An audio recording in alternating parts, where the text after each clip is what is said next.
Ny mpisorona be antsika ny fitoerana masina any an-danitra, izany no loha hevitra izay anasako anao amin'izao maraina vaovao izao indray.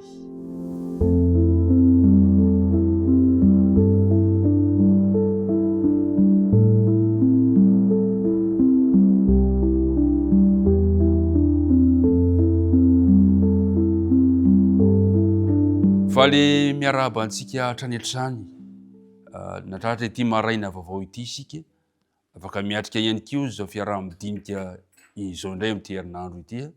Ny fiadanan'ny tompony tononona mandrakariva ho anao sy ny ankohonanao. Andeha hiaraka hivavaka antsika mialohan' izao dinidinika izao.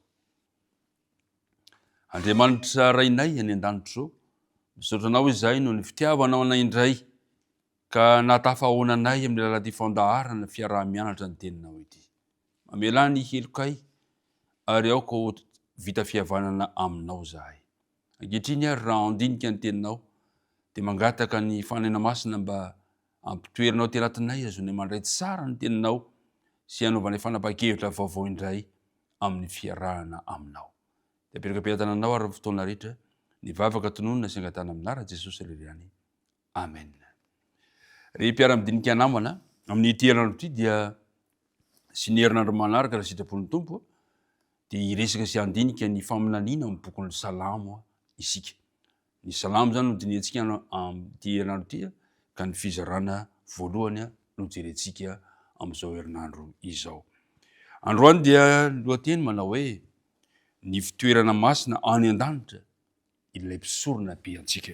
Fantatsika tsara fa ny bokin'ny Salamo dia manana anjara toerana lehibe amin'ny fanompoam-pivavahana mahira fiderana azy. Kanefa ihany koa ny Salamo fiderana, ny Salamo, bokin'ny Salamo dia bokin'ny faminaniana. Zay moa no dinidinika rahantsika mandritra telo volanty, ny fomba fandinihana ny faminaniana amin'ny Baiboly, ary ny Salamo dia boky faminaniana ihany koa. Zay no diniantsika indray anasana anao am-pitiavana. Fantatsika tsara fa nisy baiky nomena Mosesy tany ny mba hanaovany tabernankely ho an'Andriamanitra. Zao no baiky nomena Mosesy amin'ny Exodosy 5:9-7 manao hoe: ary asaovy manao fitoerana masina ho ahy izy dia onona ao aminy aho. Araka izay rehetra nasehoko aminao dia ny endriky ny tabernankely sy ny endriky ny fanaka rehetra momba azy dia araka izany no anaovanao azy. Eto zany dia misy baiky tsara nomen'Andriamanitra amin'ny anorenana fitoerana masina. Kanefa tsy izay rafitra tiany Mosesy akory no nasaina nataony raha napetraketina amin'ny fanorenana ny tabernankely izy, fa nanome azy mari-drafitra rahan'Andriamanitra. Araka ilay baiky teo amin'ny 5:7 amin'ny toko 5:20 ny Exodosy dia ozy hoe: ary tandremo mba ataonao araka ny endriny izay naseho taminao tao an-tendrombohitra izy. Mazava tsara zany fa tena tsy maintsy araka izay napetraka Andriamanitra. Ry mpiara-midinika namana, mahafinaritra fa Andriamanitra mandamina ny zavatra rehetra eo amin'ny fiainantsika. Ny anjarako, ny anjaranao andao arahana izay fandamina napetraka Andriamanitra eo amin'ny fiainantsika fa tsy izay tiantsika akory. Ao amin'ny bokin'ny Hebreo no ahitantsika ny Tsipria ny modeliny zany tabernankely zany. Ao amin'ny Hebreo 7:7 ny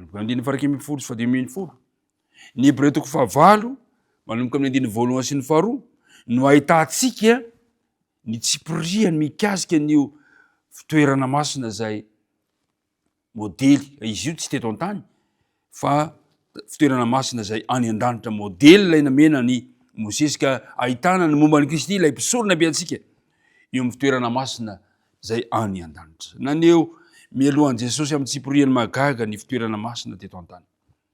Hatramin'ny mpisorona, ireo fanatitra, ireo fanaka hita ao aminy, rafitra isan-karazany amin'ny rehetrarehetra dia miresaka momba ny amin'i Jesosy avokoa.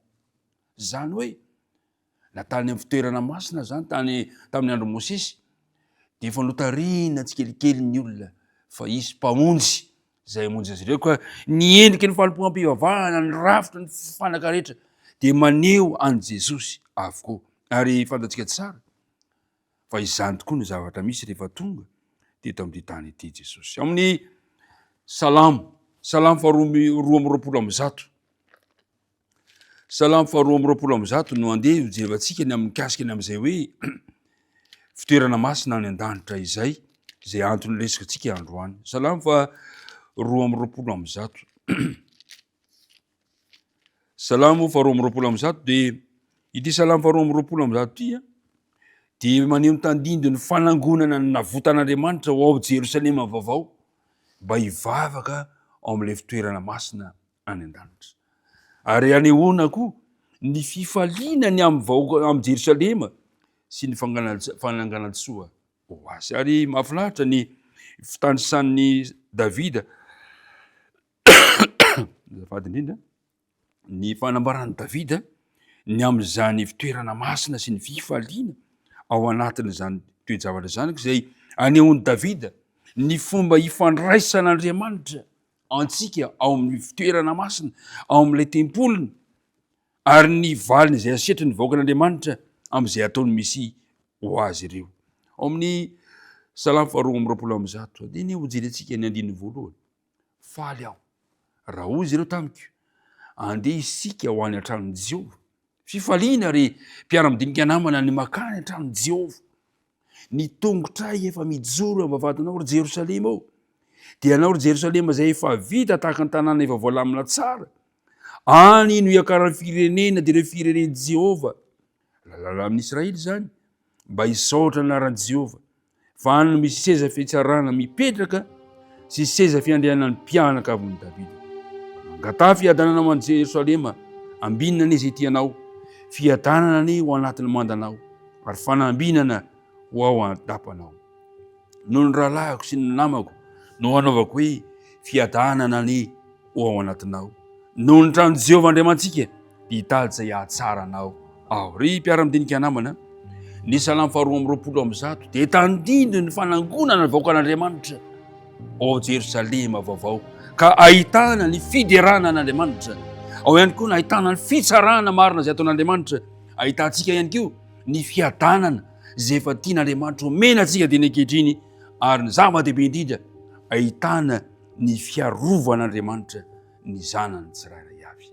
Ny tiako antsoina antsika amin'ity androany ity dia izao: santaro teny izao sahady ny fifaliana ho ao amin'izany Jerosalema vaovao izany. Satria hoy izy hoe faly aho raha hoy izy ireo tamiko andeha isika ho any an-tranon'i Jehova. Ry mpiara-midinika namana, hita ianao indray Andriamanitra androany ka arao izay fandaminana tiany tondrana ny fiainanao, ary tena ankehitriny manana fifaliana hideran'i Jehova ao an-tranony. Andeha hiaraka hivavaka isika maranantsika izao fotoana izao.